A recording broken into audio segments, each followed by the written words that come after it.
Star Wars, Luke and the Lost Jedi Temple. A long time ago, in a galaxy far, far away, a new enemy rises.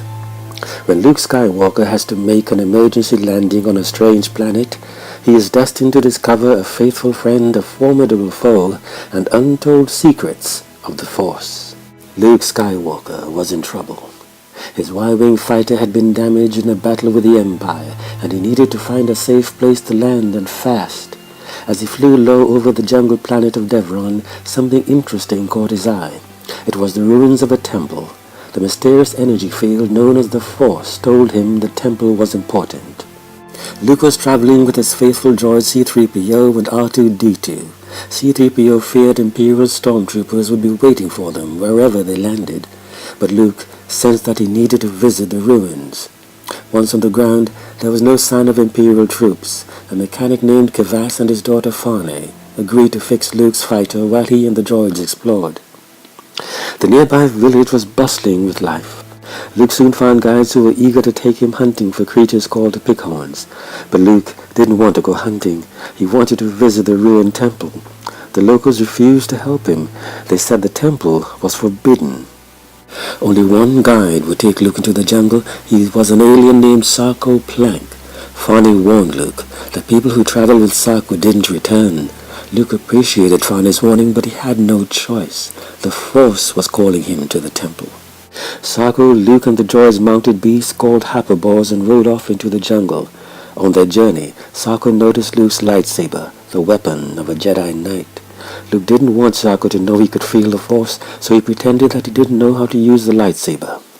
When they reached the temple, R2-D2 detected Imperial probe droids floating among the ruins. The Empire clearly didn't want visitors.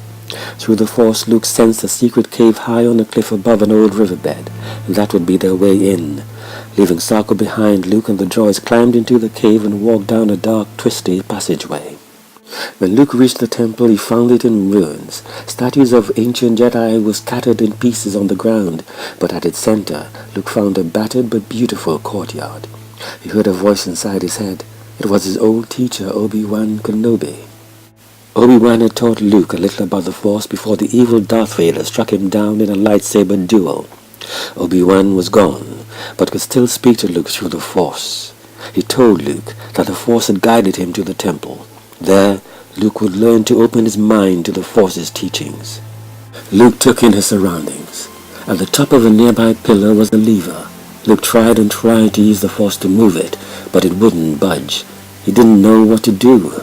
Then, a beautiful, brightly colored insect landed on Luke's arm. He heard Obi-Wan's voice again, urging him to feel the Force everywhere.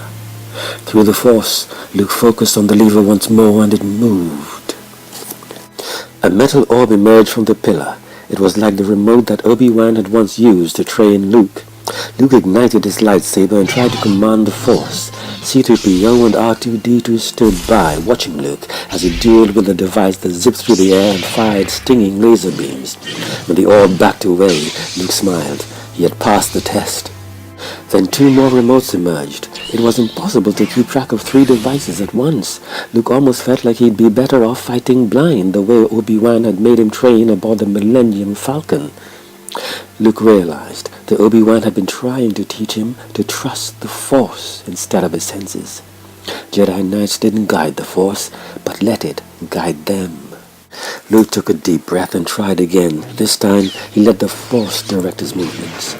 The 3 training remotes flew into attack mode. Luke spun left and right, his lightsaber flashing. He fought for hours, and not one laser bolt got through his defenses.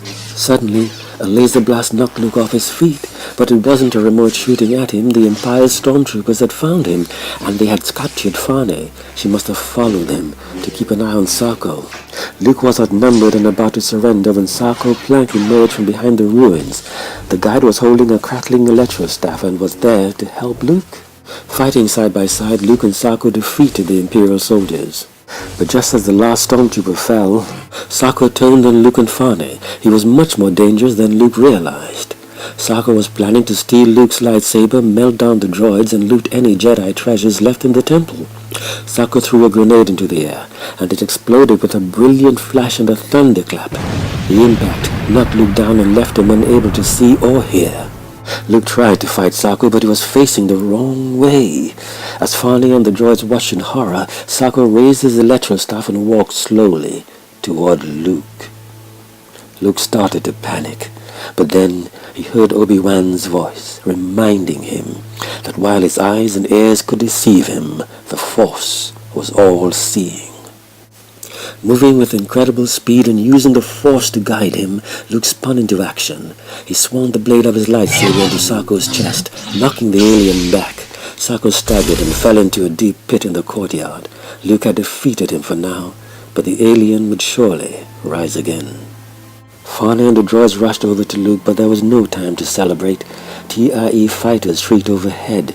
Luke, Farnay, and the droids knew they had to flee. Luke stopped for a moment.